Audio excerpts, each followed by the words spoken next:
এবার ডাকসুতে সেনাবাহিনী striking force হিসেবে দায়িত্ব পালনের বিষয়ে কোনো নির্দেশনা দেওয়া হয়নি এবং ভবিষ্যতে এ ধরনের কোনো দায়িত্ব সম্পৃক্ত হবার সুযোগ নেই বলে জানিয়েছে আন্তঃবাহিনী জনসংযোগ পরিদপ্তর আইএসপিআর। 28 আগস্ট আইএসপিআর থেকে এক সংবাদ বিজ্ঞপ্তিতে এ তথ্য জানানো হয়।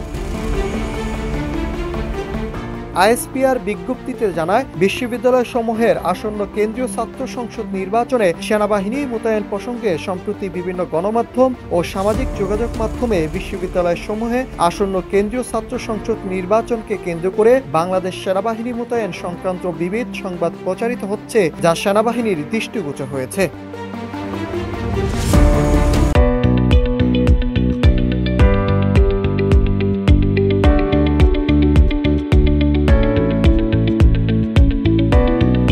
বিজ্ঞপ্তিতে আরও জানায়, সরকারের পক্ষ থেকে বাংলাদেশ সেনাবাহিনীকে এই সকল নির্বাচন সময়ে দায়িত্ব পালনের বিষয়ে কোনো নির্দেশনা প্রদান করা হয়নি এবং ভবিষ্যতে এ ধরনের কোনো দায়িত্বে সম্পৃক্ত হবার সুযোগ নেই।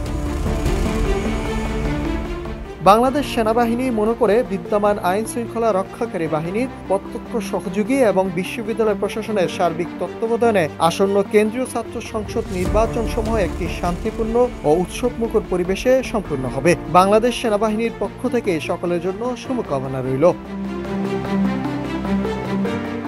ঢাকা বিশ্ববিদ্যালয় কেন্দ্রীয় ছাত্র সংসদ নির্বাচনের দিনে সেনাবাহিনী স্ট্রাইকিং ফোর্স হিসেবে দায়িত্ব পালন করবে। 26 আগস্ট রিটার্নিং কর্মকর্তাদের সভায় এই সিদ্ধান্ত নেওয়া হয়। গণনার সময় ভোট কেন্দ্রেও থাকবেন সেনা সদস্যরা। এদিকে সেনাবাহিনীকে রাখার ঘোষণা নিয়ে প্রার্থীদের মধ্যেই ক্ষোভ তৈরি হয়েছে। জাতীয় নির্বাচনের সময় সেনা মোতায়েন করতে দেখা গেলেও বিশ্ববিদ্যালয়ের ছাত্র সংসদ নির্বাচনকে ঘিরে সেনা মোতায়েন সিদ্ধান্তে বাংলাদেশের ইতিহাসে নজিরবিহীন বলে আখ্যা দেন রাজনীতিবিদরা। Nahid Hasan, news desk, Ittefaq.